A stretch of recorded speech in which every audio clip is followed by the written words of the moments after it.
Ok. Bom dia a todos. Meu nome é Leonardo Nunes, eu sou professor na Universidade Federal de Ouro Preto, coordenador do Grupo de Pesquisa Observatório de Processo, e nesta manhã eu conduzirei um bate-papo super bacana com o professor Daniel Mitidiero, meu amigo, um camarada, gente boníssima do sul do país, que vem nos ceder aí da sua disponibilidade, né, do seu tempo para conversar conosco, para trocar um pouco, né, de ideias e de histórias a respeito da academia, a respeito da profissão. Enfim, Daniel, muito bom dia. A gente fica muito feliz com a sua presença. Sinta-se, por favor, pessoalmente abraçado por mim, pelos nossos alunos de Ouro Preto. E espero que muito em breve nós possamos contar com a sua presença aqui em Ouro Preto também. Léo, muito bom dia a ti, aos teus alunos, alunas, a todo o pessoal que está aqui com a gente. Eu quero dizer que é uma grande alegria estar aqui, ainda que virtualmente. Ouro Preto é uma cidade maravilhosa, é um conjunto arquitetônico bárbaro. Uma das viagens que eu mais gostei no Brasil que eu fiz foi para Ouro Preto.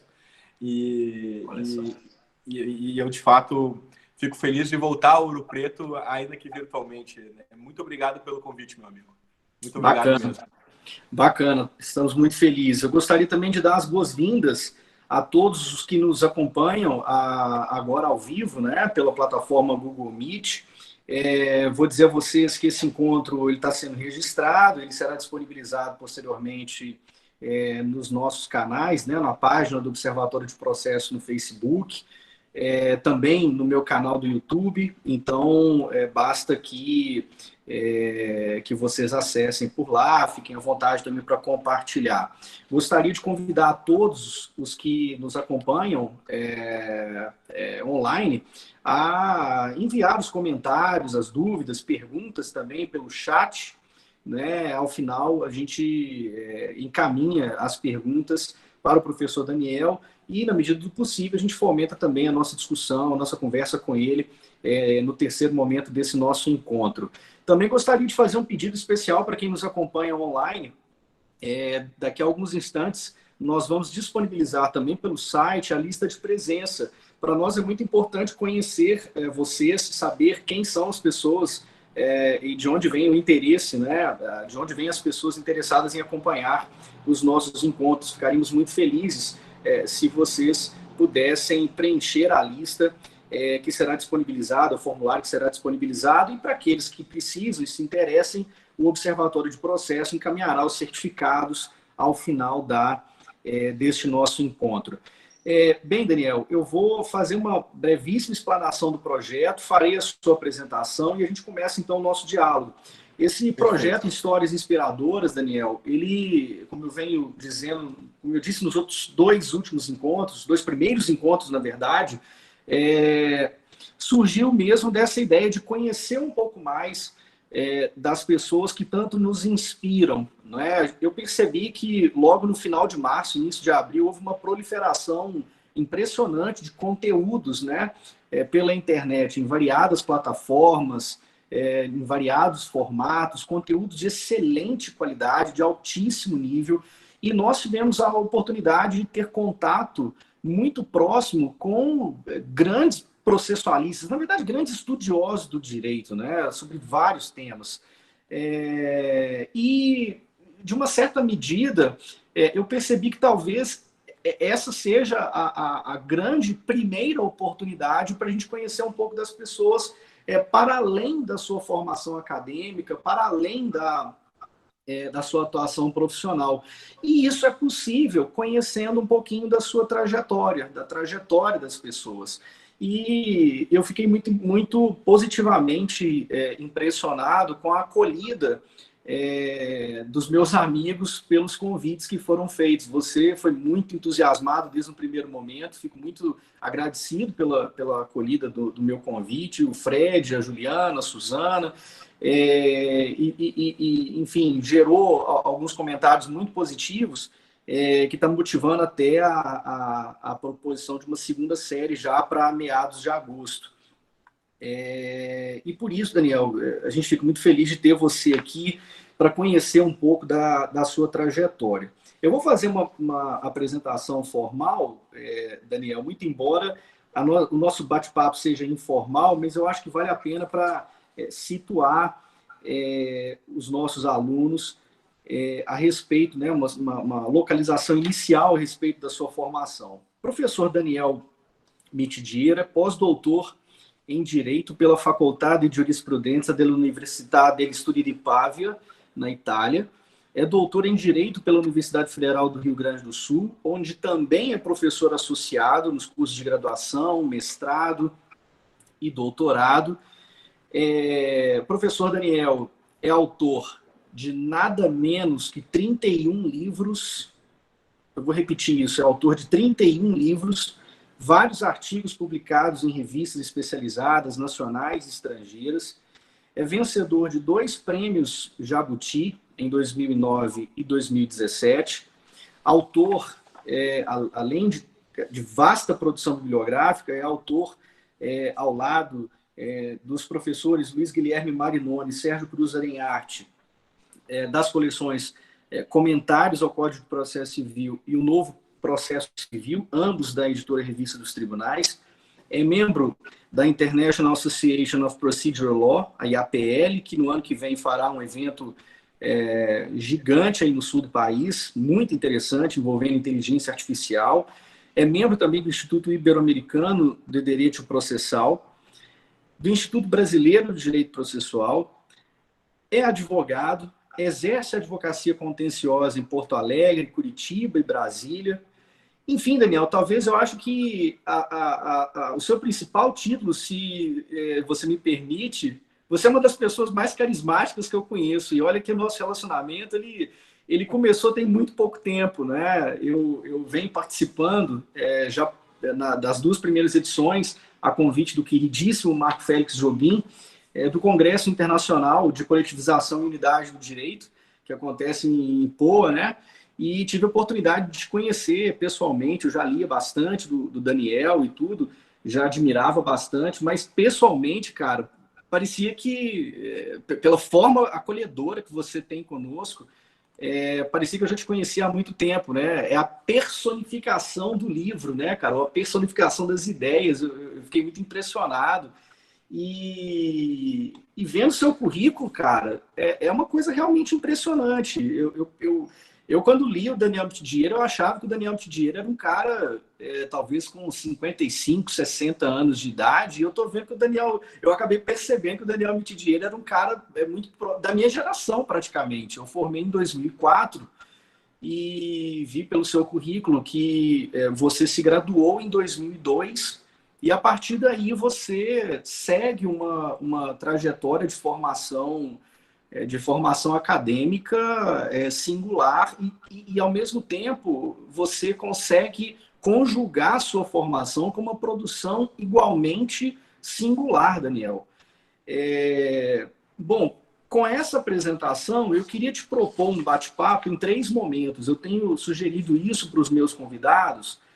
Um primeiro momento em que falaríamos dessa sua trajetória acadêmica.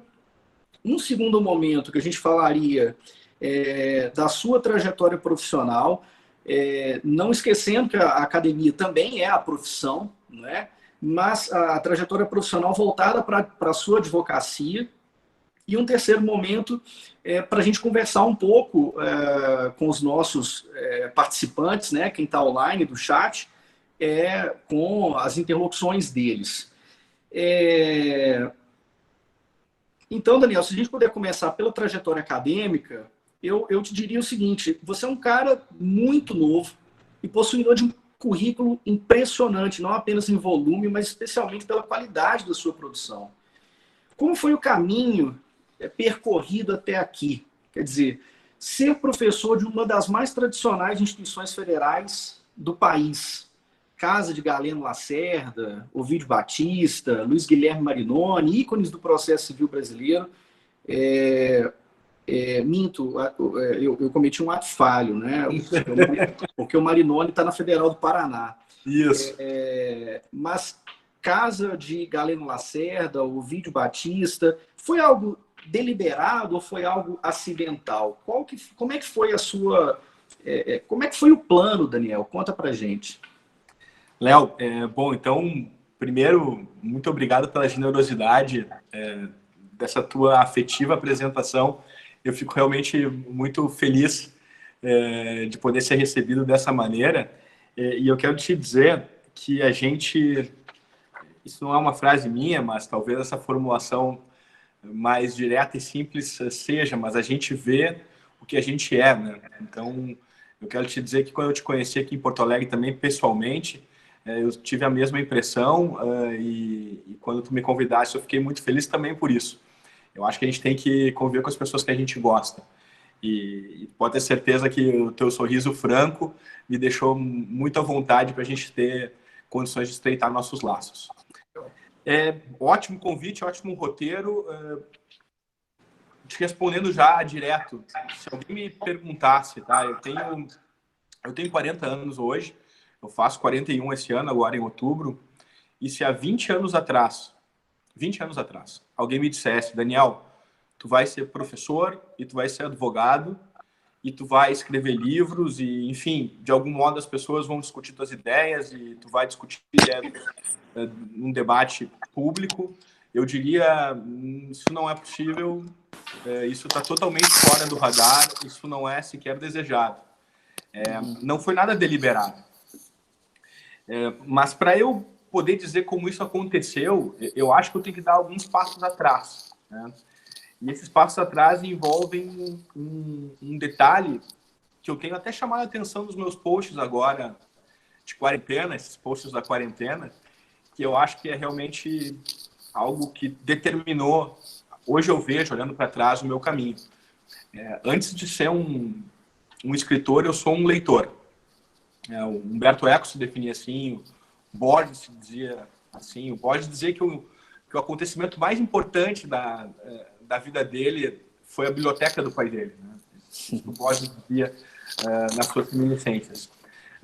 Eu não iria por aí, mas eu diria o seguinte, dois pontos muito importantes definiram a maneira pela qual eu acabei buscando o caminho do escrever sempre, né? Quando eu tinha 9 anos de idade, os meus pais me deram uma assinatura da Turma da Mônica. Eu adoro quadrinhos. E aquela introdução ao mundo da leitura com os quadrinhos, aquilo foi realmente fundamental. Chico Bento, Cebolinha, Mônica, aquilo fez com que eu tivesse contato com a leitura, né? Eu me lembro disso claramente, vinha num pacotinho da Editora Globo, um pacotinho cinza, assim, sabe? Eu morava no interior do estado, porque meu pai era juiz na época, e então vinha todo mês, aparecia esse pacotinho para mim, e enfim, para mim, para meu irmão, minha irmã não era nascida ainda, então aquilo foi realmente um acontecimento, assim, um acontecimento. E logo na minha adolescência, aí eu estou falando com 13, 14 anos, o meu tio, que era um leitor diário de romances também, de livros de literatura, e que eu enxergava lendo sempre, me deu uma coleção do Sherlock Holmes, né? Conan Doyle. Então eu acabei lendo todos os volumes do Sherlock Holmes. E a partir daí comecei a ter muito interesse pela leitura e a leitura da literatura, né? Não dos livros de direito, fez parte da minha vida desde muito cedo. Eu vejo que isso determinou assim o meu gosto pelos livros, né? Pela leitura, por escrever, por me identificar com esse ofício. Isso foi muito importante para mim. E aí, então, chegando na adolescência, eu não sabia bem o que eu ia fazer da vida, e hoje percebo também por influência do meu pai, assim, essa tendência de seguir modelo e tal, eu resolvi que eu ia fazer direito. Meu pai era juiz, enfim, então eu ia fazer direito. E a minha ideia era também fazer concurso para juiz no futuro, enfim, e ter uma vida parecida com a do meu pai. Esse era o plano básico, né? O problema é que eu não gostava de estudar na época. Na adolescência eu não gostava de estudar. Esse é um detalhe importante. Eu basicamente, eu não entendo nada de química, física, matemática, eu entendo muito pouco. Esses dias a gente estava na estrada, eu e minha mulher, eu e a Vitória, a gente estava indo visitar os pais dela, não na pandemia, né? Foi faz um tempinho antes, e eu fiz um comentário, assim, um comentário totalmente fora do esquadro. Ela disse, Dani, mas tu não sabe o que é isso? Eu digo, é verdade, amor, é verdade. Ela ficou super horrorizada que eu não tinha conhecimentos básicos, assim, sobre o tema. Porque, de fato, foi uma coisa que eu não me dediquei à época. Porque eu tinha uma banda, eu gostava de tocar. Hoje eu tenho um estúdio aqui em casa, tem um estúdiozinho, tem bateria, tem teclado, tem baixo, tem guitarra, tem tudo. Tem tudo aqui em casa. Eu tinha banda também, Daniel. Eu tinha banda também. Eu vou te dizer que praticamente larguei em determinado momento a vida para mexer com música. Mas infelizmente chega um ponto que você fala, não, eu tenho que voltar para os trilhos, né? Assim, tem que voltar para a realidade. Mas a música é um elemento muito lúdico, né, cara? É um elemento que aguça a inteligência, é criativo. Eu acho que é muito legal. É algo importante nas nossas vidas. Eu tenho certeza que é na tua também e na minha continua sendo. Só que naquele momento de formação era algo que, enfim, meu interesse era outro. Meu interesse não era tanto estudar. Aí eu entrei na faculdade, aí eu me apaixonei pelo direito, né? E eu gostava muito de estudar direito. E eu acabei gostando muito de estudar direito. E desde o início da faculdade comecei a estudar direito. E aí conheci o processo, né? Primeiro pelas mãos dos comentários do Pontes, depois pelo curso do vídeo, e depois cheguei aos livros do Marinoni. E na época, os livros do Marinoni e do Sérgio, que é o Manual do Processo de Conhecimento. Eu já falei para eles, parece até brincadeira, né? Eu dizia para eles, eu li os livros de vocês há pouco tempo atrás, agora estou aqui escrevendo com vocês. Acho que é assim, a realização de um sonho. Aí eles brincam comigo que eu fico falando para agradá-los, mas não, é verdade, é um sentimento. Sensacional. E aí, cara, eu pensei assim, bom, o que eu vou fazer agora da vida, né? Eu ainda tenho um amigo, um grande amigo meu, que é o Hermes Zanetti Júnior, um amigo nosso, que é o Hermes Zanetti Júnior, professor na Federal do Espírito Santo hoje, e era aqui do Sul, que era meu amigo pré-direito, né, por assim dizer, pré-nossa vida acadêmica. E ele percebia que eu gostava de processo, gostava de debater teorias e tal. E quando eu saí da faculdade, eu fui fazer a Escola da Magistratura Federal aqui no Rio Grande do Sul, né, fazer uma revisão, tal, me preparar para o eventual concurso e tal. E o Zanetti me disse assim, Dani, por que tu não vai fazer mestrado, cara? Tu gosta de processo, tu gosta de, enfim, tu gosta de fazer debates acadêmicos. E aí eu falei para ele, cara, eu não tenho dinheiro nem para inscrição, cara, do mestrado. Eu não posso me dedicar agora a estudar mais, porque eu não tenho dinheiro, assim, naquela altura da vida, a gente está falando de 19 anos, 20 anos, né? Os meus pais eram separados, a gente vivia, eu, minha mãe e meu irmão, vivia de pensão do meu pai, enfim. Eu preciso dar um jeito de tentar ganhar a vida. E o mestrado, acho que não vai conseguir, de uma maneira imediata, me ajudar a ganhar a vida. E ele disse, não, cara, mas vamos fazer o seguinte, eu vou lá e te inscrevo no mestrado. Olha só. Vai lá e me inscreve no mestrado. Eu disse, não, eu vou lá e te inscrevo no mestrado. Nessa altura, ele estava fazendo o mestrado, estava terminando o mestrado com o professor Carlos Alberto, que, aliás, né, a nossa faculdade é do Galeno, do Ovi, Carlos Alberto, pessoal. Pois é, olha aí, o ato falho está se completando, né? Porque eu falei do Marinoni, um dos gigantes também da escola paranaense, e deixei de falar do Carlos Alberto Alvaro de Oliveira, né? Mas é pela identificação, tá tranquilo. Às vezes as pessoas me perguntam como é que tá Curitiba, Léo, então fica tranquilo. É isso aí. Mas aí, cara, o Zanetti foi super generoso e aí me introduziu lá na URGS no mestrado. E aí eu enfim, fiz o processo seletivo para o mestrado. E nessa altura, cara, vê como são as coisas. A gente está aqui no ano de 2003, tá? Eu já tinha um projeto de publicar um comentário, um volume de comentários ao CPC de 73, que de fato foi publicado no final de 2003, que começou com resumos de um livro do Ovídio, né? Lições de Execução da Tradição Romano-Canônica. Eu fiz notas ao artigo 1º do CPC. E eu achei aquilo super legal. E aí eu resolvi publicar aquele livro e entrar no mestrado. Esse foi o turning point da minha vida. Porque aí eu digo, olha, tem um caminho legal aqui, né? É uma coisa bacana. Mas, e eu acho que esse é o ponto central da tua pergunta, Léo, eu não jamais jamais pensei, sinceramente, de que ao entrar no mestrado, eu iria estar, por assim dizer, trilhando um caminho, vamos colocar dessa maneira, tá? Em direção ao sucesso, tá? O sucesso nunca foi um objetivo. Embora todos nós, obviamente, a gente gosta de ter sucesso nas coisas que a gente faz, né? E que as coisas deem certo, que as coisas vão para frente. Eu acho que isso é uma coisa importante. Mas o meu objetivo era estudar. Eu queria entrar no mestrado para estudar, porque eu gostava de estudar, eu gostava de debater, porque eu gostava de estudar profundamente as coisas. E aquilo acabou me levando, né? Então, o objetivo nunca foi me tornar um professor, um doutrinador famoso. Enfim, o objetivo, na verdade, foi sempre estudar. Olha só, olha só. E a gente fala de generosidade, né? O Zanetti, nessa época, ele já era aluno do mestrado? Ou ele já tinha concluído quando ele fez esse convite para você? Cara, ele estava terminando o mestrado e fazendo... Ele estava defendendo o mestrado. Sim. E estava se preparando para iniciar o doutorado. Uhum. Então, ele estava nesse período de formação, mas ele... Se eu não me engano, cara, foi até o ano que ele publicou... Não, acho que um ano depois ele publicou o Mandado de Segurança Coletivo, que foi a dissertação de mestrado dele. Eu usei muito o livro dele na época da minha tese, que também foi sobre Mandado de Segurança Coletivo. Sim, conheço. Bacana. Excelente tese. Mas tu vê, cara, e assim, ó, e o que aconteceu? Eu acho que aqui também é um ponto importante.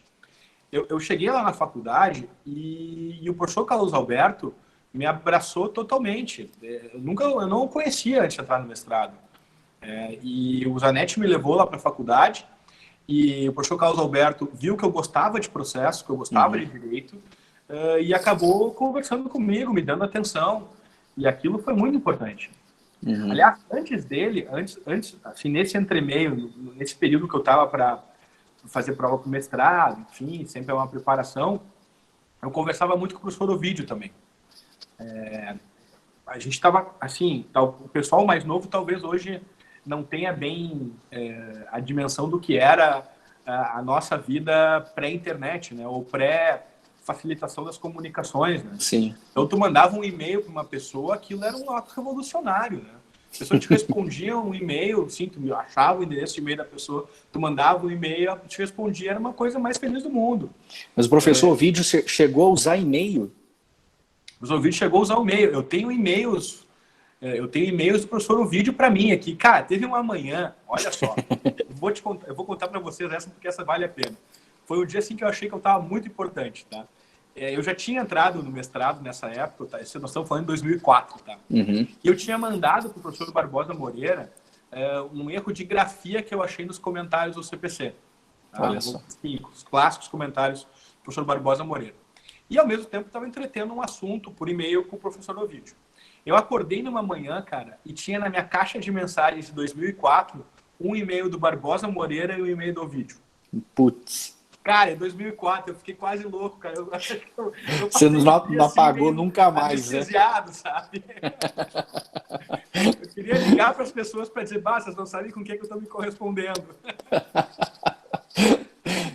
Sensacional. Sensacional. O Fred contou história semelhante. Comentava que mandou carta também, uma carta pro Barbosa Moreira e recebeu, né, em retorno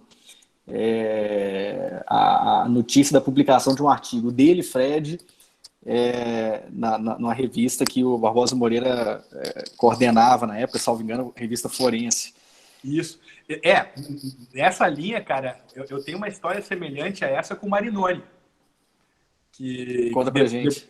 Que depois bom, a gente pode, essa é uma história que acaba, por assim dizer, sendo um entrecruzamento entre a minha trajetória acadêmica e profissional, porque a minha trajetória acadêmica é uma trajetória naturalmente ligada aqui à Federal do Rio Grande do Sul.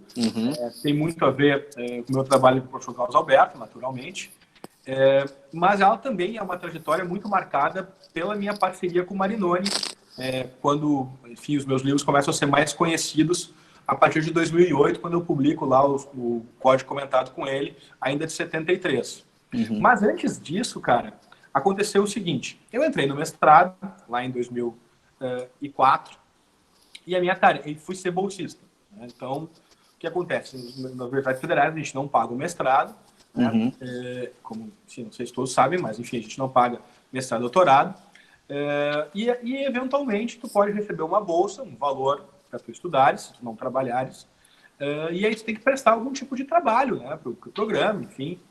E aí então eu consegui a bolsa para cursar o mestrado, enfim, então eu ganhava lá um valor. Lembro até hoje, eu ganhava R$ 853. Eu lembro bem porque comecei a receber esse valor e fui alugar um apartamento, Poxa, pagava R$ 500 de aluguel. em Então, 2003 esse valor era bem interessante. não, era, cara. Dava até para Dava fazer um pra fazer alguma churrasco. coisa. Tanto é que eu fui morar sozinho, cara, com esse dinheiro. Dava ou não dava para fazer um churrasco? Cara, isso faz menos de 20 anos, isso que é legal. Mas aí Interessante. aconteceu o seguinte, em uma das minhas tarefas era justamente buscar as pessoas no aeroporto. Né? Uhum. Então, assim, vinha algum professor para a banca, tal, aí eu ia lá buscar o professor.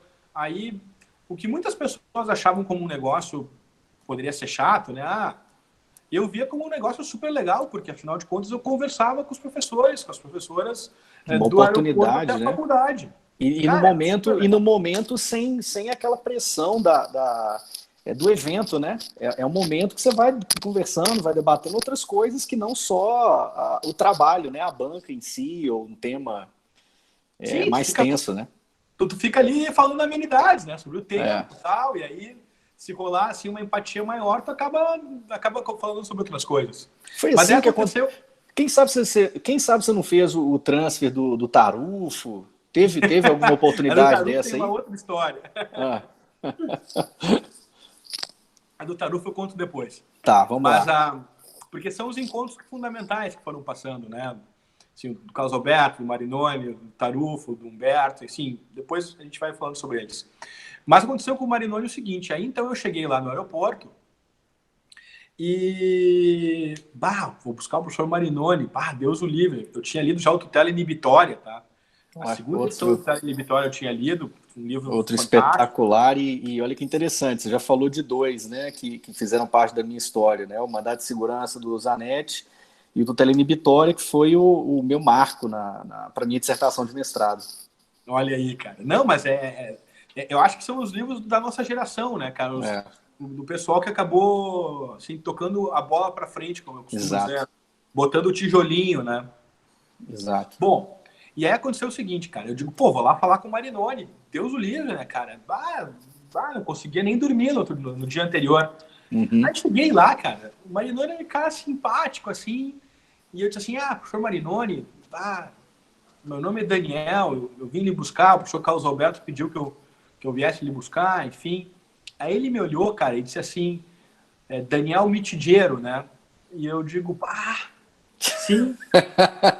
Ele disse, eu publiquei um ensaio teu agora na revista Gênesis, de Direito Processual Civil, que eu dirijo, volume 26. Parabéns pelo teu ensaio, eu gostei muito. Cara, aquilo para mim foi um troço, assim, uma injeção de ânimo, sabe?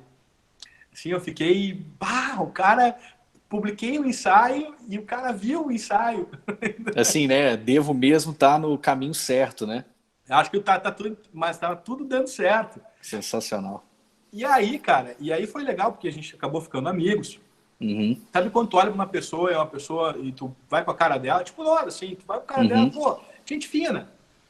E aí aconteceu de no final do ano o Marinoni precisar de um trabalho forense, mas depois eu volto a isso quando eu falar da minha trajetória acadêmica. Tá. Da minha trajetória profissional.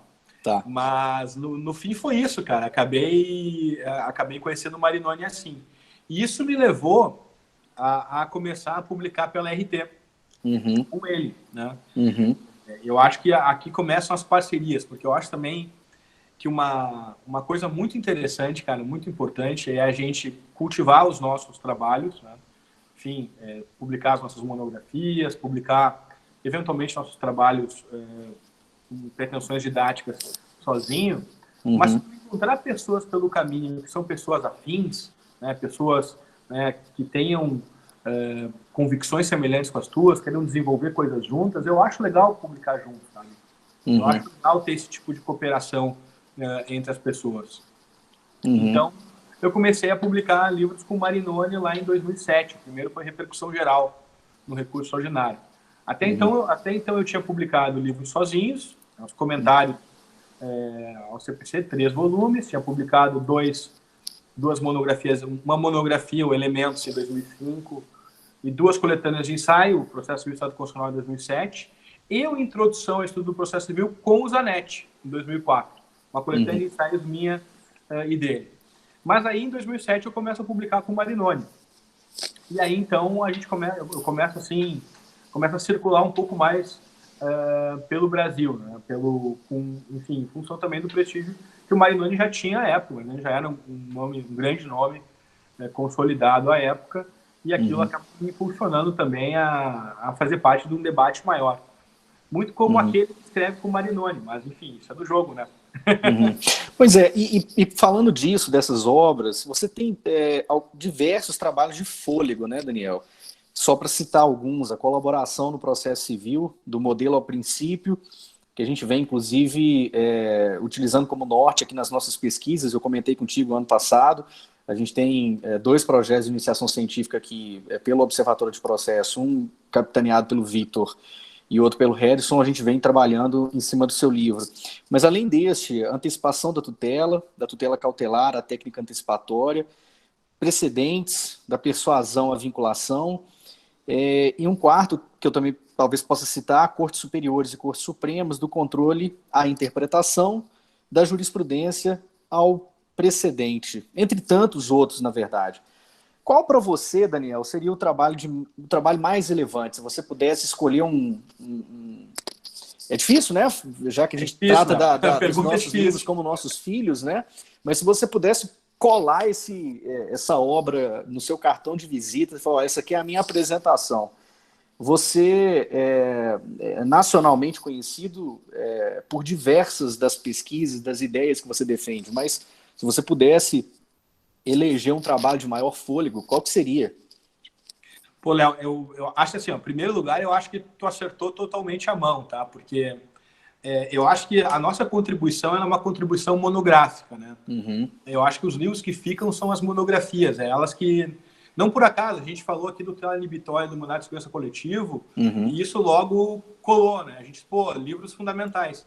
Não são livros conhecidos do grande público, pelo menos do grande público que não estuda, por assim dizer, processo com a sua especialidade, né? Mas são os livros que, na minha avaliação, fazem a roda girar. Então, quando tu cita essas 4 monografias, eu acho que tu realmente acerta a mão. Cada uma dessas monografias acaba refletindo um pouco das minhas parcerias, das minhas, por assim dizer, das minhas parcerias intelectuais, né? Das pessoas com as quais eu acabei conversando e dialogando e desenvolvendo. Por exemplo, o Colaboração é claramente um desenvolvimento do formalismo do professor Carlos Alberto. Formalismo valorativo. Exatamente. Eu procuro desenvolver as ideias, ampliar as ideias, algumas críticas, naturalmente, mas eu parto dali. E isso acabou tendo uma influência grande no CPC. Com certeza. Porque a Colaboração é de 2007, né? A publicação 2009, isso acabou penetrando bastante na doutrina e no código. A antecipação de tutela é claramente um diálogo meu com também 2 grandes influências minhas, que é o Ovidio e o Marinoni, né? Então, Colaboração é um diálogo com o professor Carlos Alberto. O antecipação de tutela é um diálogo com o Ovidio e com o Marinoni. Se tu perguntar, por exemplo, o Fred, vou dizer do Fred, porque a gente já também falou nele, um querido amigo, ele vai te dizer que o livro dele, o meu livro que ele mais gosta é o Antecipação de Tutela, né? Então reflete muito esse diálogo. E o Antecipação de Tutela foi um livro que foi publicado na Espanha e foi publicado na Itália também. Então tem uma difusão muito grande. Agora, o Cortes Supremas e o precedente, o Cortes Supremas, por exemplo, reflete muito o meu diálogo com o Tarufo. Foi um livro que eu escrevi na Itália, né? Eu escrevi lá em Pavia esse livro em 2013, do início ao fim. E você fazia o pós-doc na Itália, né? Meu pós-doc na Itália. E foi o livro que, por assim dizer, foi uma resposta ao precedente do Marinoni.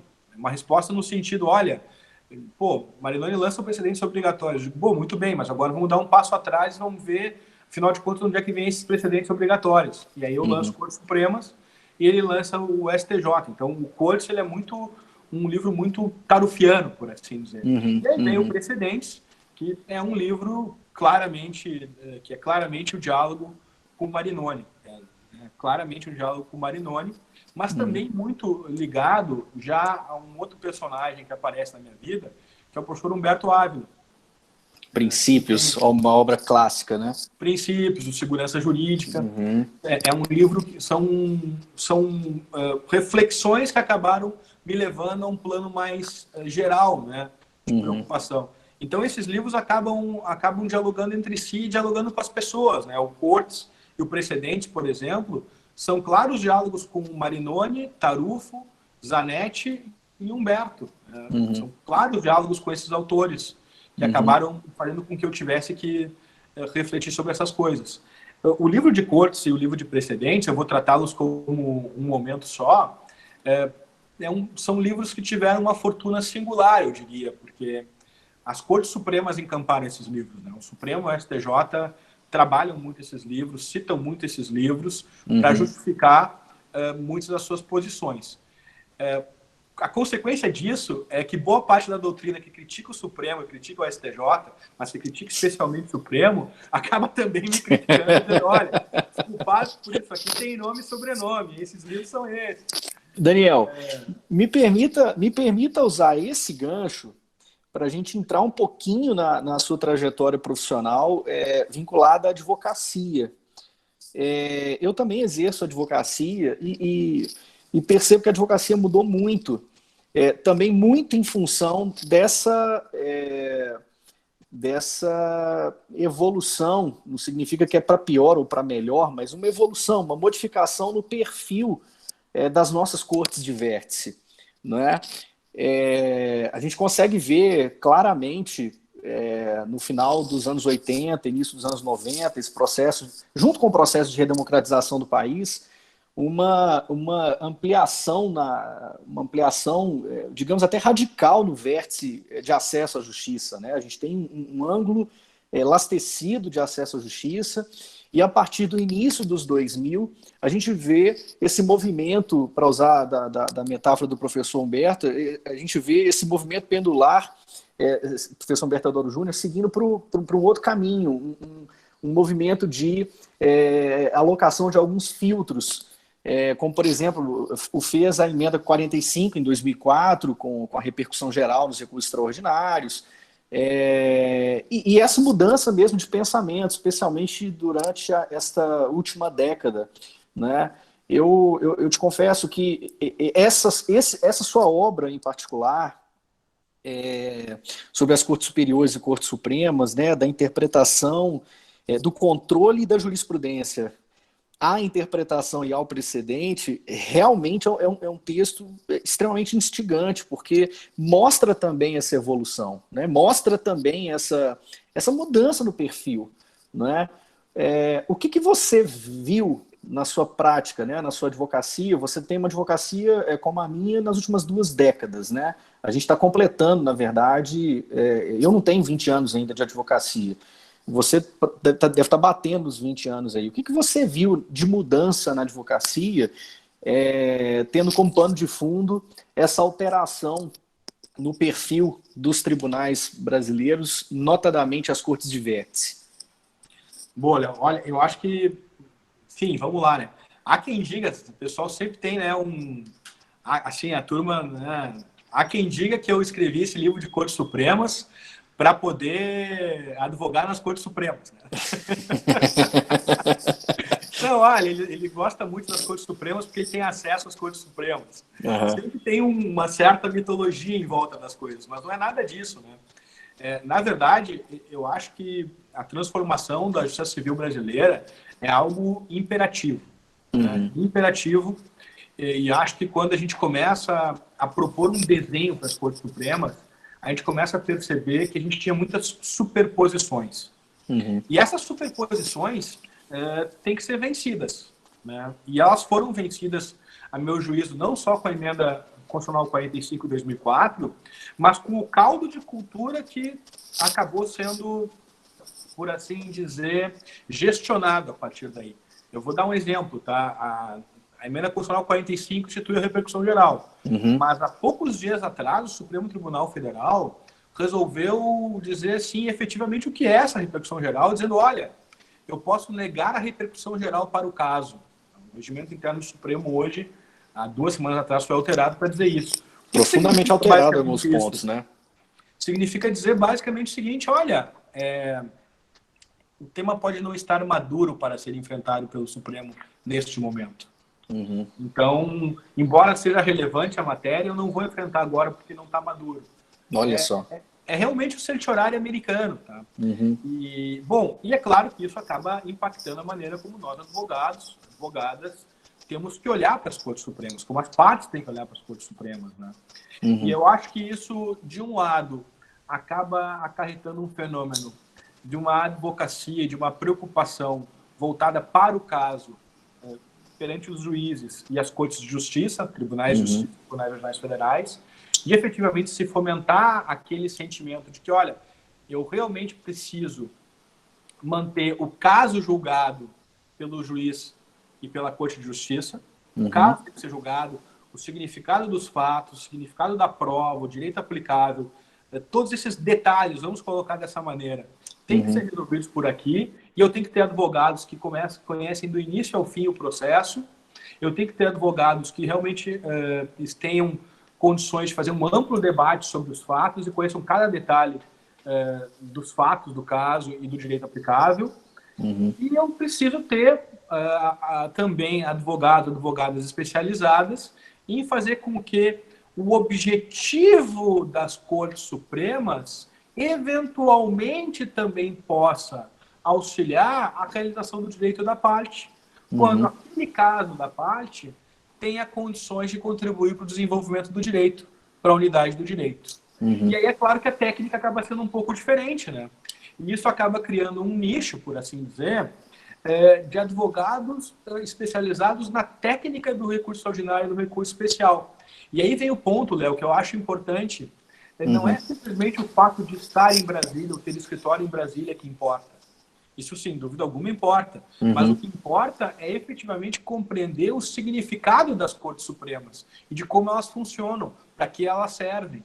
E fez com que a gente tivesse, por assim dizer, um impacto significativo na advocacia perante o Supremo STJ. Entendi. E aí a gente entra. Entendi. Então, claro. Profissional hoje, o que eu faço hoje na advocacia, muito está ligado a essa passagem das Cortes de Justiça para as Cortes Supremas. Eu sou sócio do professor Marinoni, né? A gente tem história aqui e lá em Curitiba, e a gente é especialista em advogar para contribuir, por assim dizer, com o desenvolvimento do direito, sem perder de vista que esse desenvolvimento do direito pode, muitas vezes, acabar acarretando um benefício para o caso concreto. Claro, na via reflexa, na via indireta, né? Eu costumo dizer que a ministra Rosa, no caso clássico do julgamento do caso Lula, utilizou uma expressão que é uma expressão que é importante, não é uma expressão minha, é uma expressão do Tarufo, mas que eu acabei trazendo no meu Cortes lá, que para as Cortes Supremas, o caso concreto acaba sendo um pretexto para que ela conheça, por assim dizer, de um caso, do significado do direito contextualizado por um caso, por um fato, mas para que a partir dali consiga desenvolver o direito. Então, acho que esse é um ponto importante que faz com que a gente mude um pouco a maneira de ver. Interessante. Interessante. Daniel, mas antes de chegar nessa...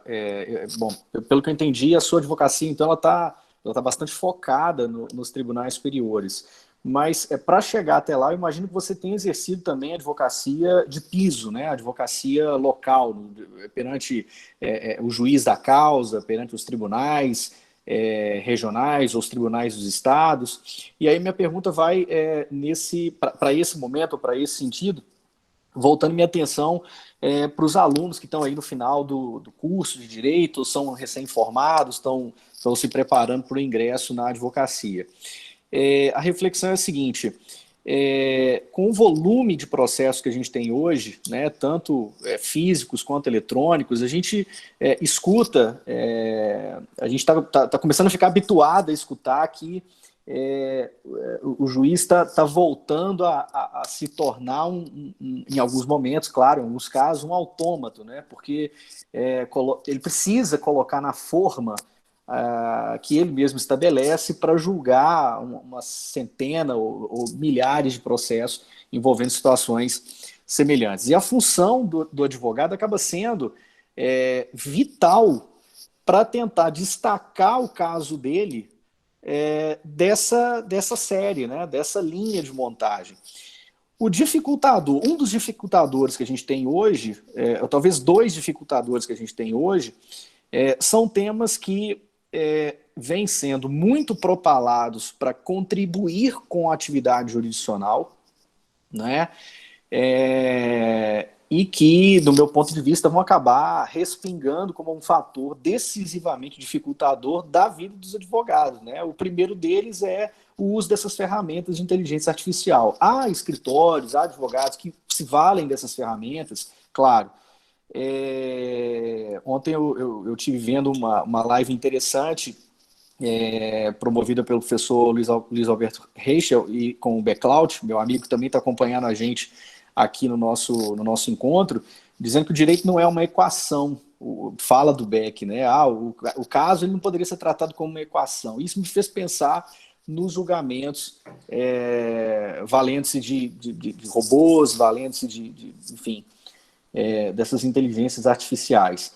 E, por outro lado, essa crise sanitária que a gente está vivenciando, ela introduziu um segundo ingrediente, que é o uso de plataformas ou de ambientes virtuais. A gente não pode esquecer que a gente tem diversos Brasis nesse território continental em que vivemos, né? E que talvez eu não esteja exagerando, mas boa parte, talvez a maioria, não tem essa destreza em ambientes virtuais, em audiências ou sessões virtuais. O que você vislumbra para o futuro da advocacia, já que, eu concordo com você na sua fala, eu acho que a tarefa principal do advogado hoje é com o juiz da causa, com os detalhes sobre o fato, sobre a prova, sobre as questões de direito que são aplicáveis ao caso, e para isso ele tem que vencer esses dois elementos dificultadores, né? Um primeiro, que seria o uso dessas inteligências, como que o advogado vai trabalhar com isso, como que o advogado vai transigir com isso, e esse ambiente virtual que parece veio para ficar. Eu venho criticando muito essa expressão do tal novo normal. Eu acho que a gente já não pode mais falar que isso é novo. Eu acho que voltar ao status que a gente tinha meados de março, eu acho impossível. Não é? Vamos lá, eu acho que a tua pergunta tem, suas observações suscitam várias reflexões importantes, tá? Bom, a primeira delas é a seguinte. Ano passado eu li um livro, até que foi a Vitória que me deu, 21 lições para o século XXI, do Harari. Uhum. O Harari é um novo best-seller, ele escreveu Sapiens, escreveu o Homo Deus, Sapiens para o passado, Homo Deus para o futuro, e 21 lições para o século XXI, um livro que está tudo presente. Tá? Uhum. E uma das grandes mensagens que eu tirei desse livro é a seguinte: olha, se a gente não investir em habilidades que são peculiares a nós, pessoas, seres humanos, a gente vai se tornar emprestável. Porque a tecnologia tende a fazer muitas coisas que a gente faz. Isso se aplica à advocacia, isso se aplica à magistratura, isso se aplica às profissões jurídicas. Bom, então a primeira coisa que eu tenho que dizer para um ambiente virtual, para uma audiência virtual, para um julgamento de um caso mediante algoritmos e por aí afora, é a seguinte: vamos lembrar do que faz com que a gente seja pessoas, humanos. Né? Em primeiro lugar, simpatia, educação, gentileza.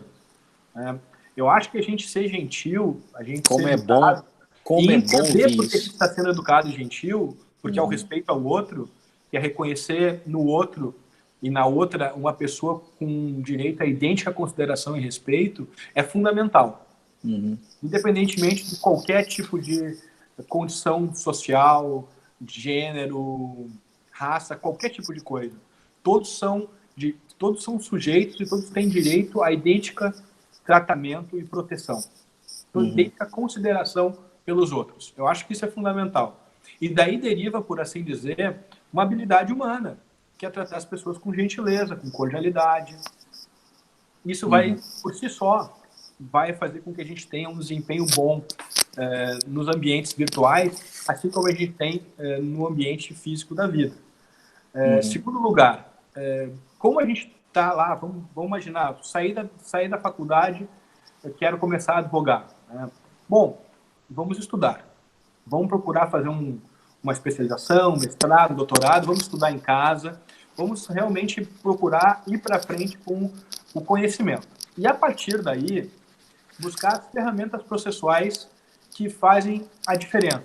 Então, por exemplo, se o meu caso é diferente, se existem particularidades, eu preciso exercer aquele contraditório forte, o meu direito de influência. Eu preciso fazer com que o juiz enfrente o argumento que eu quero enfrentar. E vejam, aqui também entra a gentileza. Criticar o juiz ou a juíza do primeiro ao quinto, não sei se se usa essa expressão aí em Minas, mas do primeiro ao quinto significa, cara, tu botar a pessoa abaixo do cachorro. Né? Não vai adiantar nada, tu tem que tratar as pessoas com gentileza. Tu quer convencer alguém a algo. Diz, olha, aqui parece que não houve enfrentamento do ponto X e o ponto X é importante por Y.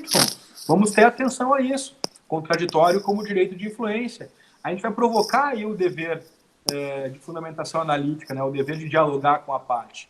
E qual é aí a grande ferramenta que a gente vai utilizar? Embargos declaratórios. E não banalizar embargos declaratórios. Realmente buscar embargos declaratórios quando eu tiver um ponto omisso, um ponto que não foi observado, que não foi esclarecido da devida maneira.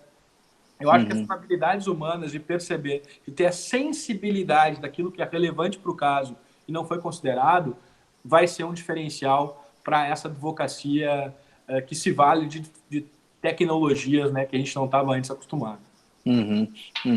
É talvez parte uma expressão da tal colaboração que você tanto desenvolveu também, né?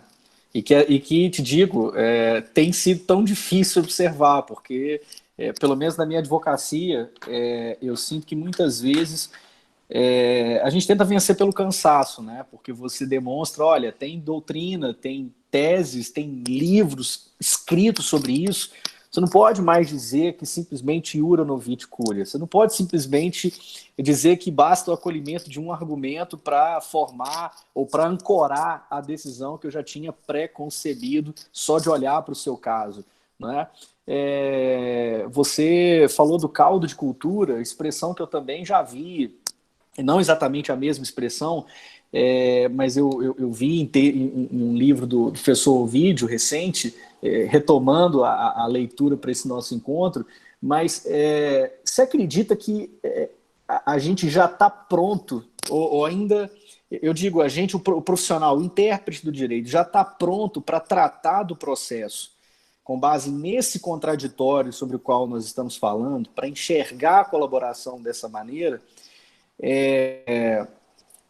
ou esse processo de mudança cultural, ele ainda leva 1, 2 décadas para a gente enxergar isso? A pergunta pode ser difícil, né? A pergunta é dificílima. Mas, Léo, eu acho o seguinte, acho que o maior escritor brasileiro de todos os tempos é conterrâneo de vocês aí. Tá? E eu estava revendo... esses dias a Vitória terminou de ler O Grande Sertão, né? E eu tinha lido há muito tempo atrás O Grande Sertão, e a gente acabou voltando a discutir O Grande Sertão. Eu terminei um pequeno livro no final de semana sobre modulação de efeitos de superação para frente, e terminei com uma expressão com que termina o Guimarães Rosa, o Sertão, né? Que é travessia. Travessia. A gente demora para assim, mudar a cultura, é um empreendimento secular, é um empreendimento de décadas. Então, assim, assim, a gente tem um contraditório forte, a Nova Fúria, a gente tem um papel das Cortes Supremas. Tudo isso são esforços que a gente está fazendo para atualizar o processo civil, vamos colocar dessa maneira, com ideias que foram gestionadas na década de 70, 80, no ativo do direito. Então a gente vai sempre indo atrás, entendeu?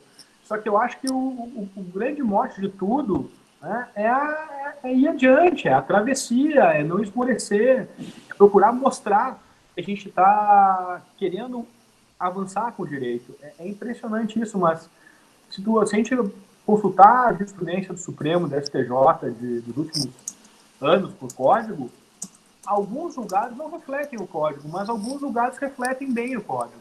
A gente faz isso no Tribunal de Minas, Tribunal do Rio Grande do Sul, os TRFs, as decisões dos juízes, algumas decisões refletem, outras não refletem. Pegar as petições dos advogados, alguns refletem, outros ainda falam do Código 39. Então, assim, o direito é empreendimento cultural, a gente não tem nada além de livros e ideias.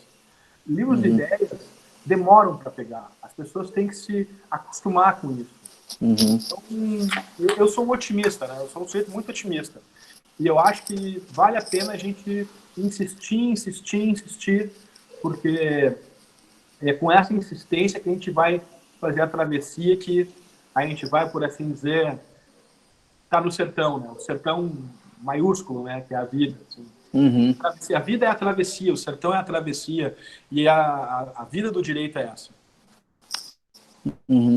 Daniel, eu também sou otimista, eu gosto de te ouvir falar em otimismo, porque acho que a gente tem mesmo que tentar e bater e perceber mesmo essa transformação. Realmente a gente consegue ver alguns julgados acolhendo, né, o perfil desse novo regime processual civil, outros não. O que a gente tem que fazer é utilizar, né, os instrumentos que a gente tem à disposição, os embargos, o recurso. Eu digo para os meus alunos que a gente não pode ter medo do recurso, a gente não pode ter medo de contrariar o juiz. Né? O juiz vai me marcar porque eu embarguei de declaração da decisão dele. Ou na época do CPC de 73, tinha um recurso muito curioso. Eu gostava muitíssimo de utilizá-lo. Infelizmente ele foi banido, né, que era o agravo na modalidade oral. Eu adorava agravar, eu não sei porquê, para mim era depois da sustentação oral da tribuna, o agravo oral em audiência de instrução e julgamento, para mim era o ápice da advocacia, porque era um momento em que eu poderia exercer a oralidade. Era um momento em que várias coisas estavam acontecendo. O ato é público, o ato é complexo, o ato é oral, a impugnação imediata, a possibilidade de retratação imediata, né? Ou pelo menos o protesto a fim de se evitar a preclusão também acontecia por ali, né? E eu venho dizendo isso, olha, a gente não pode ter receio de contrariar o juízo, né? Claro, dentro dessa postura que você enumera de gentileza, de cordialidade, de educação, de respeito, enfim. Daniel, a gente está caminhando para o nosso terceiro e último encontro. Eu vou, em respeito até ao tempo que nós combinamos, eu vou, mais uma vez, convocar aos participantes, né, aqueles que estão nos acompanhando online, que fiquem à vontade para mandar as suas perguntas, os seus comentários, as suas dúvidas, para o professor Daniel Mitidiero. Os nossos orientandos aqui do Observatório de Processo estão tabulando, vão me passar esses comentários e isso vai fomentar essa terceira e última parte do nosso encontro. Enquanto isso, Daniel, eu vou aproveitar e vou me permitir fazer uma saudação aos nossos amigos de Minas e fora de Minas que vêm acompanhando a gente. Né, por favor. O professor Beclaut provavelmente está nas Alagoas nesta manhã, professora Lucélia Sena, professor Camilo Zufelato passou por aí também, provavelmente de Ribeirão Preto, na USP. Professor Rodrigo Mazei comentou comigo que estaria passando também, eu não sei se ele já saiu. Professor Rui Alves Henriques, meu amigo lá do Paraná, também está por aí. Enfim, meu carinhoso abraço aos nossos amigos, né, Daniel, professores aí pelo país. Professor André Abreu Costa, meu querido amigo da UFOP, eu não posso deixar de de cumprimentar publicamente o professor André pelo auxílio com essas artes, né, os cartazinhos dos nossos encontros. O professor André vem me dando essa força, vem prestigiando em todos os encontros com a sua presença. Daniel, eu vou abrir aqui o arquivo com as perguntas, com os comentários. Vou pedir para vocês, pessoal online, que fique à vontade, mande os comentários, as perguntas, que dentro do tempo que a gente tem eu vou encaminhar para o Daniel. Enquanto isso, Daniel, eu vou te fazer uma pergunta, voltando lá para a academia. Talvez a primeira live que eu vi sua foi a que você mencionou com o Hermes, lá no grupo de pesquisa dele, o FPCC da UFES. E, se eu não me engano, o mote daquele encontro foi a sua trajetória de pesquisa na Itália. Eu fiquei muito impressionado. É lógico que você não vai conseguir contar isso tudo aqui, mas na sua fala, na nossa conversa, a gente tocou em vários momentos, né? A transição desses marcos metodológicos do processo, de algum modo, na crítica que a gente faz ao processualismo, ao instrumentalismo, agora esse caldo de culturas que serve como pano de fundo para que a gente possa compreender adequadamente esse regime processual em vigor. O que você pode dizer para a gente, ainda que como um estímulo aos nossos alunos, ou quem é recém-formado e está pensando no mestrado, enfim, sobre a experiência de estudar fora? Né? O que você fala da importância da experiência de estudar fora? Léo, eu vou te dizer que o período que eu estudei na Itália e o fato de ter estudado com o Tarufo especificamente em Pavia foi absolutamente fantástico, né? Foi fantástico porque me permitiu estudar bastante o direito italiano, né? Me aprofundar na cultura italiana. Desse encontro, foi um encontro fundamental, acabou que eu acabei tendo uma veia de tradutor, né? O professor Carlos Alberto, ele gostava muito de traduzir. Ele traduziu o Capelletti, juízes legisladores, juízes irresponsáveis. E essa veia dele acabou também sendo passada para mim, né? O Zanetti também é tradutor do Capelletti, agora traduziu o Ferraioli, enfim.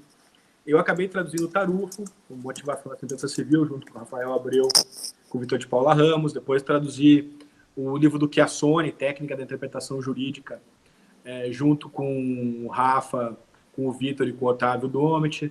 A gente depois traduziu os livros do pessoal de Gênova, do Angelo Doni, Vincenzo Anzanelli, Paulo Comolio, que são também da Escola de Pavia, né, com a nossa co-irmã Federal do Paraná.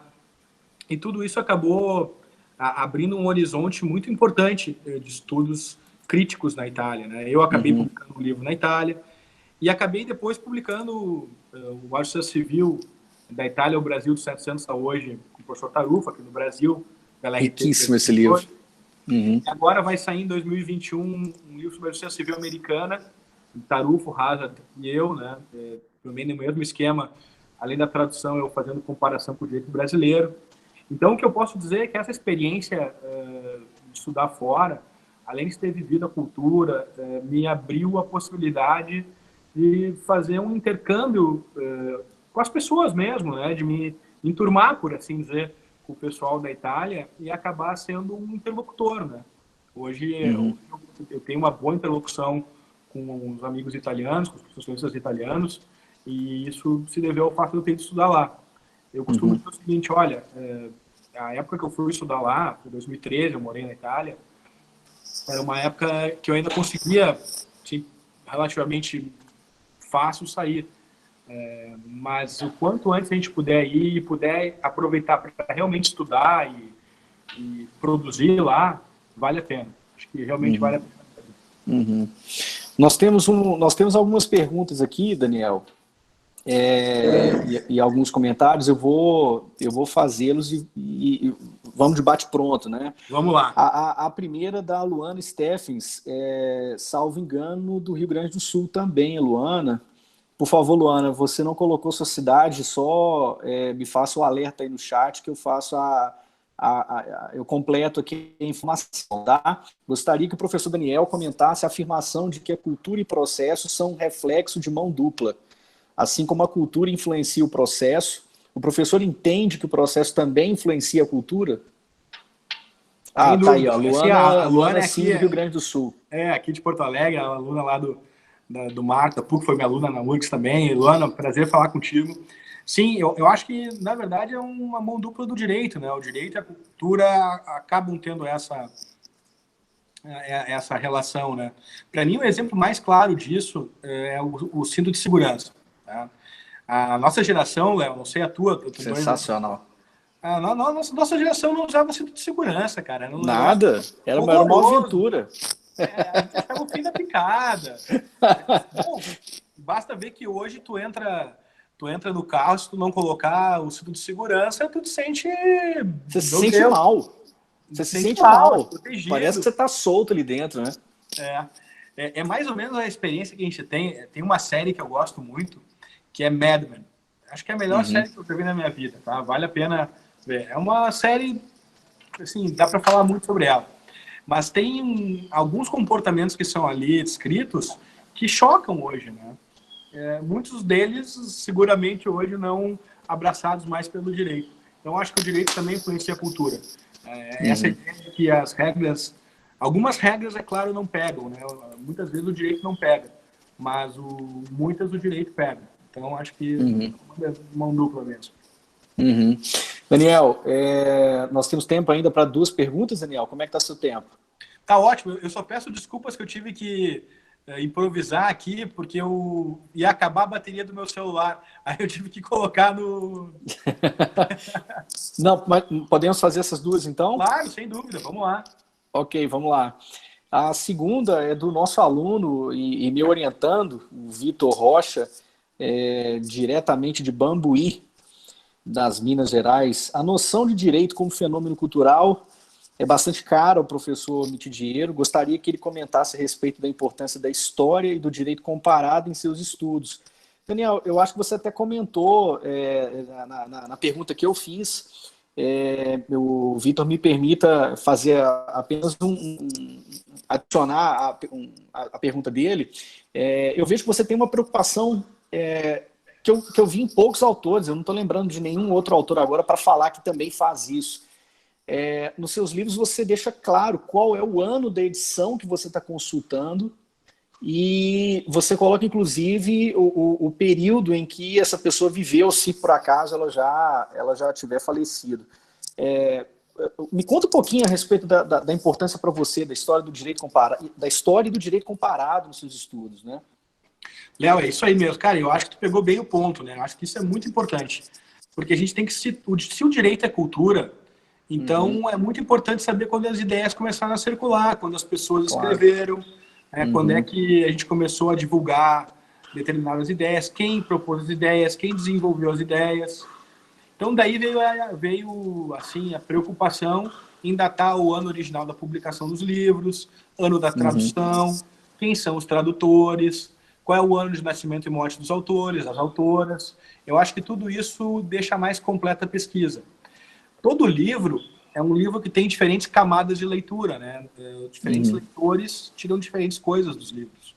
Então, quando eu indico essas coisas, um leitor mais preocupado com a história, ou que tem presente o fato de que eu realmente me importo com a cultura, sabe que aquela informação está ali porque eu estou mostrando que foi aquele autor que iniciou aquele debate e que um outro autor desenvolveu o debate.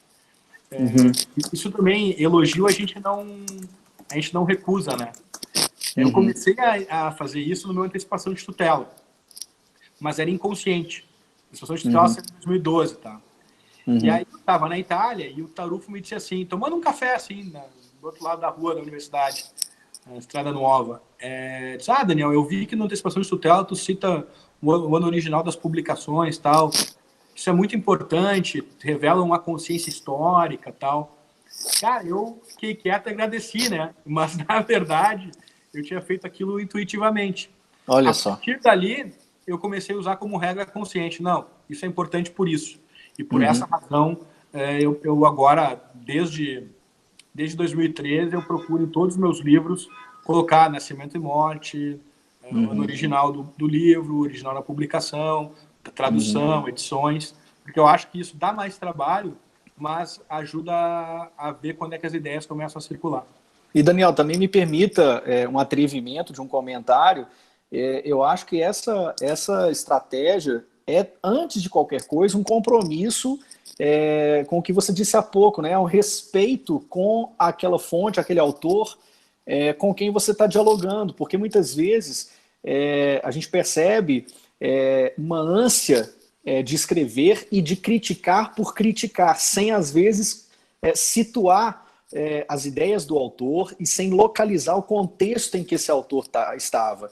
Então, quando eu percebi dos seus textos essa referenciação da edição que você utilizou como fonte, e o período em que esse autor que você comenta viveu, eu falei, poxa, mas isso é realmente uma preocupação e que denota extrema lealdade com o diálogo que se faz, porque é muito fácil dialogar, criticar um autor que viveu e construiu todo o seu raciocínio jurídico-processual com base no instrumentalismo. Tanto que a gente está numa outra metodologia para o processo. Então, é honesto que você, ao voltar-se para trás, indique, olha, naquele momento esse autor pode não ter pensado diferente, porque naquele momento acontecia fato X, Y, Z. Quer dizer, você inclusive faz uma espécie de trilha para que o seu leitor capte o raciocínio que você fez, né? Eu acho muito interessante isso na sua construção doutrinária. Eu acho realmente muito, muito bacana. Não, e se tu me permite, Léo, é exatamente esse ponto.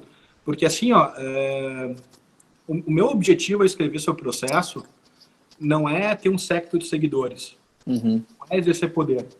O meu objetivo é achar boas soluções para o direito.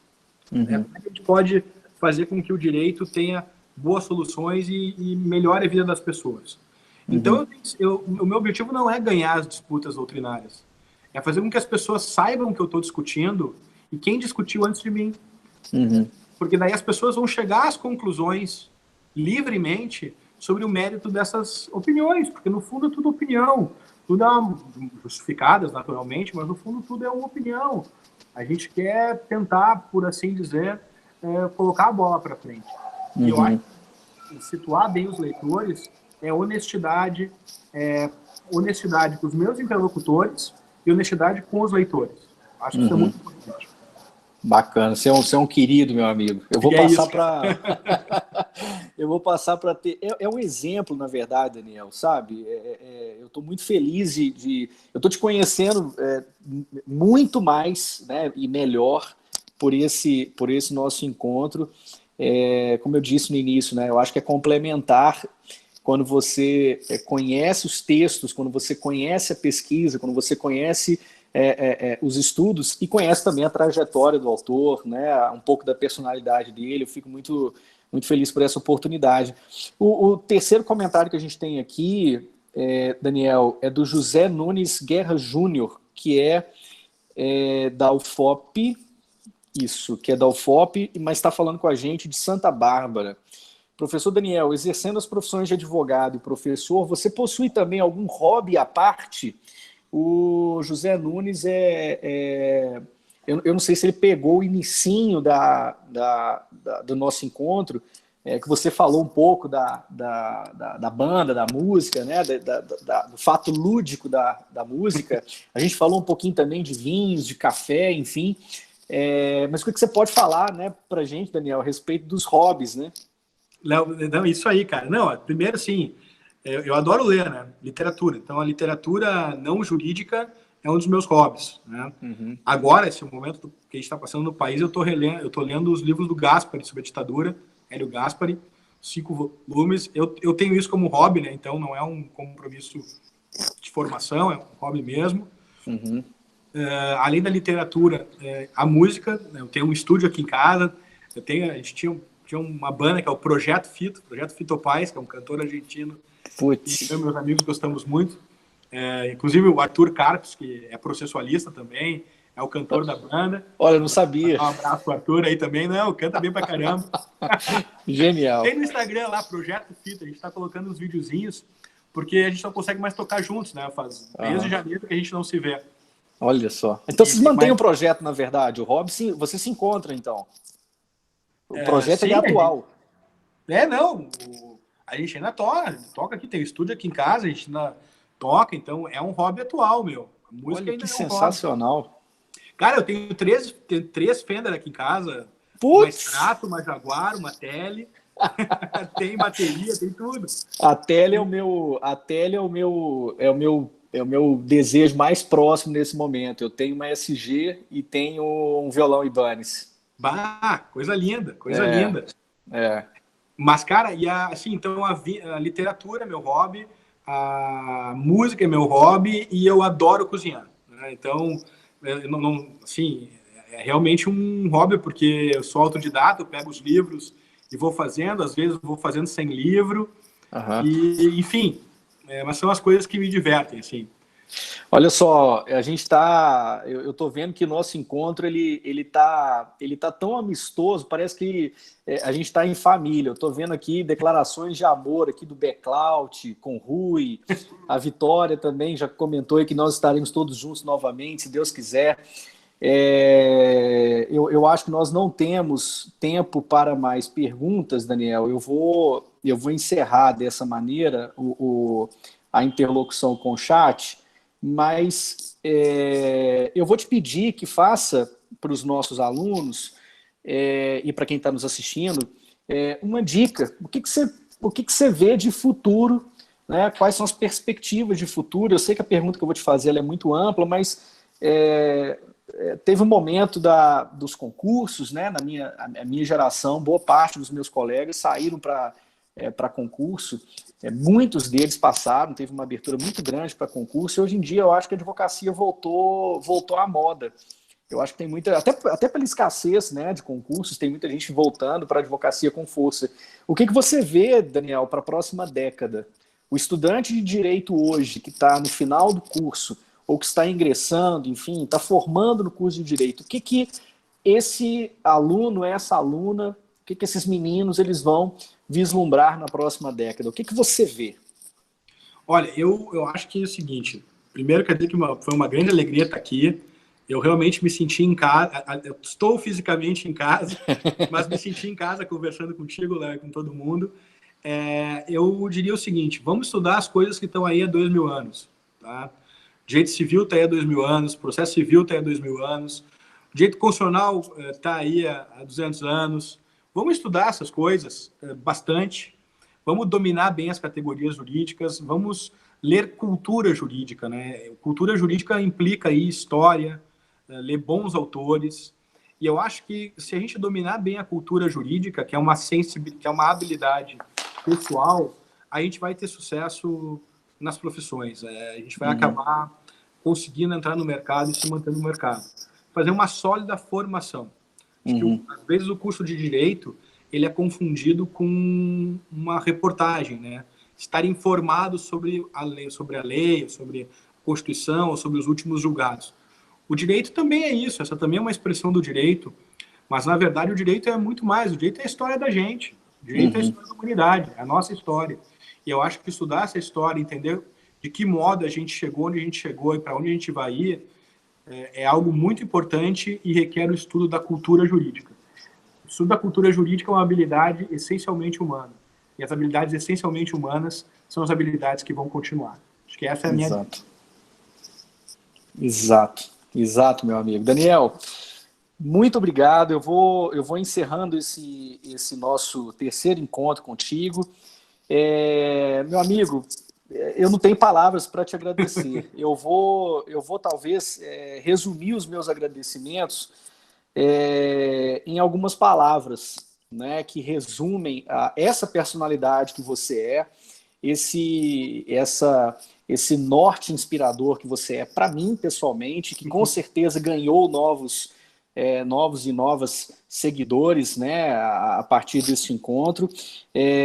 Nós falamos de carisma, nós falamos de disponibilidade, de generosidade, de gentileza, de cordialidade, de educação, de respeito. Cara, foi simplesmente sensacional, sabe? Eu só tenho que te agradecer, renovar o convite para que esteja conosco mais vezes, virtualmente, mas, se possível, mais breve, né? Pessoalmente aqui em Ouro Preto. Eu estou em Belo Horizonte hoje, mas gostaríamos de ter a oportunidade de recebê-lo em Ouro Preto, na região dos Inconfidentes. E só te agradecer, parabéns pelo sucesso, pela trajetória, né? E fique bem, Daniel. Fique bem para que você continue produzindo e iluminando os nossos caminhos aí, meu amigo. Digo mesmo, amigo. Foi sensacional, cara. Muito obrigado. Logo a gente vai estar junto. Fisicamente também. Muito obrigado por tudo. Grande parceria. Tamo junto. Se Deus quiser, Daniel. E assim a gente encerra o nosso terceiro encontro desta série Histórias Inspiradoras do Observatório de Processo. Vou fazer o convite para todos que estão nos assistindo para seguirem os perfis sociais do Observatório de Processo no Instagram, no Facebook, onde a gente tem a agenda de eventos, a produção científica do nosso grupo de pesquisa, e já fazer o convite também para o nosso quarto e último encontro da série, na próxima terça-feira, com a professora Suzana Santi Cremasco. Sejam todos muito bem-vindos ao nosso próximo encontro. Obrigado pela presença até aqui. Obrigado, Daniel. Forte abraço a todos. Grande abraço. Forte abraço. Até logo. Obrigado.